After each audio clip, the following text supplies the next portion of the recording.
ಸ್ನೇಹಿತರೆ, ಸ್ವಾಗತ ಸುಸ್ವಾಗತ. ಇವತ್ತಿನ ವಿಷಯ ಬೆಳೆಯೋಸಿರೋ ಮೊಳಕೆಯಲ್ಲಿ ಅಂತ. ನಾವು ಯಾರಿಗೂ ಯಾವ ರೀತಿ ಕಲಿಸ್ತೀವಿ ಆ ರೀತಿ ಕಲಿತಾರೆ. ನಾವು ಯಾರನ್ನು ಜೀವನದಲ್ಲಿ ಸಮಾಜಕ್ಕೋಸ್ಕರ ದೇಶಕ್ಕೋಸ್ಕರ ಆದರ್ಶ ತಗೋತೀವೋ ಆ ರೀತಿನೇ ನಮ್ಮ ಮಕ್ಕಳಿಗೆ ತೋರಿಸ್ತೀವೋ ಇವರು ನಮ್ಮ ಆದರ್ಶ ಅನ್ನೋದನ್ನ ಆ ರೀತಿ ಆದರ್ಶ ತಗೊಂತಾರೆ. ಯಾಕೆ ಈ ಮಾತು ಹೇಳ್ತಾ ಇದ್ದೀನಿ ಅಂದರೆ, ಪ್ರತಿಯೊಂದು ಮಕ್ಕಳಿಗೂ ತಿಳಿದು ಹೇಳಬೇಕಾಗಿರುತ್ತೆ. ಮಹಿಳೆಯರು ಬರೀ ಅಡುಗೆ ಮಾಡ್ಕೊಂಡು ಬಟ್ಟೆ ತೊಳ್ಕೊಂಡು ಇದು ಮಾಡ್ಕೊಂಡು ಇರೋದಲ್ಲ. ಬರೀ ಪಿಕ್ಚರೆಲ್ಲ ನೋಡ್ತಿರಲ್ಲ, ಎಲ್ಲೋ ಹೋಗಿ ಈ ಯಾವುದೋ ಒಂದು ಅಸಭ್ಯವಾದ ಡ್ರೆಸ್ಸಲ್ಲಿ ಫೋಟೋ ಹಾಕೋದು, ನೀರಲ್ಲಿ ಮುಳುಗೋದು, ಮಗದೊಂದು ಯಾವುದೋ ಒಂದು ಇದು ಮಾಡ್ತಾರಲ್ಲ, ಅಂಥವ್ರನ್ನ ಫಾಲೋ ಮಾಡೋದಲ್ಲ. ನೀವು ಫಾಲೋ ಮಾಡಬೇಕಾಗಿರೋದು ನಮ್ಮ ದೇಶಕ್ಕೆ, ತಮ್ಮ ಫ್ಯಾಮಿಲಿನೇ ತೊರೆದು ದೇಶಕ್ಕೋಸ್ಕರ ಹೋರಾಡುವಂಥವ್ರನ್ನ ನೀವು ಫಾಲೋ ಮಾಡಬೇಕಾಗುತ್ತೆ.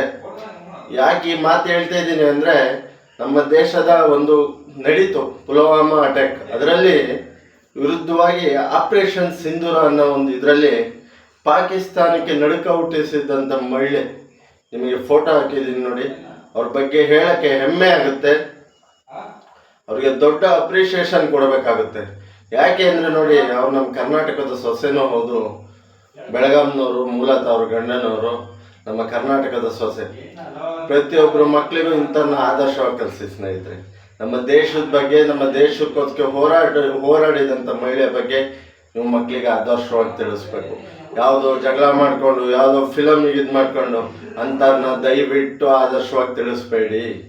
ನಿಮ್ಮ ಮಕ್ಕಳಿಗೆ ಎಂದೆಂದಿಗೂ ಇಂಥವ್ರನ್ನ ಆದರ್ಶವಾಗಿ ತಿಳಿಸ್ಬೇಕು. ನಮ್ಮ ದೇಶಕ್ಕೆ, ನಮ್ಮ ಭಾಷೆಗೆ, ನಮ್ಮ ರಾಜ್ಯಕ್ಕೆ ಯಾರು ಹೋರಾಡ್ತಾರೋ ಅಂಥನ್ನ ಆದರ್ಶವಾಗಿ ನಮ್ಮ ಮಕ್ಕಳಿಗೆ ತಿಳಿಸ್ಬೇಕಾಗುತ್ತೆ. ಯಾಕೆಂದರೆ ಮಕ್ಕಳಿಗೆ ನಾವು ಏನು ಕಲಿಸ್ತೀವಿ ಅವ್ರ ಮೈಂಡಲ್ಲಿ ಅದೇ ಬರುತ್ತೆ ಸ್ನೇಹಿತರೆ. ಸಣ್ಣದ್ರಿಂದ ಏನು ನಾವು ತೋರಿಸಿ ಬೆಳೆಸ್ತೀವೋ ಅದೇ ಅವ್ರ ಮೈಂಡಲ್ಲಿ ಮುಂದೆ ಬರುತ್ತೆ. ಹಾಗಾಗಿ ನಮ್ಮ ದೇಶದ ಬಗ್ಗೆ ಹೆಚ್ಚಿನ ಗೌರವ, ನಮ್ಮ ದೇಶದ ಬಗ್ಗೆ ಹೆಚ್ಚಿನ ಭಕ್ತಿ ಬರುವಂಥವ್ರನ್ನ ಆದರ್ಶವಾಗಿ ತೋರಿಸಿ. ನನ್ನ ಅಕ್ಕನಿಗೆ ನಾನು ಸಲ್ಯೂಟ್ ಹೇಳ್ತೀನಿ. ಅವರು ಸಾಹಸಗಾದೆ, ಆಪರೇಷನ್ ಸಿಂಧೂರದಲ್ಲಿ ಮಾಡಿದಂಥ ಸಾಹಸಗಾದೆ ನಿಜವಾಗ್ಲೂ ಸಲ್ಯೂಟ್ ಹೇಳ್ಬೇಕಾದಂಥ ವಿಷಯ. ಈಗ ಹೇಳ್ತಾ ಈ ವಿಡಿಯೋ ಇಲ್ಲಿಗೆ ಮುಗಿಸ್ತಾ ಇದ್ದೀನಿ. ಏನಾದರೂ ತಪ್ಪಿದ್ದಲ್ಲಿ ಕ್ಷಮಿಸಿ, ಅರಸಿ ಕಾಪಾಡಿ. ದಯವಿಟ್ಟು ಕಮೆಂಟ್ ಮಾಡಿ, ಲೈಕ್ ಮಾಡಿ, ಶೇರ್ ಮಾಡಿ. ನಿಮ್ಮ ಆಶೀರ್ವಾದ ಪ್ರೀತಿ ಸದಾ. ಜೈ ಶ್ರೀರಾಮ್, ಜೈ ಜಗನ್ನಾಥ್, ಜೈ ಸಂಗೊಳ್ಳಿ ರಾಯಣ್ಣ, ಜೈ ಭೀಮ್.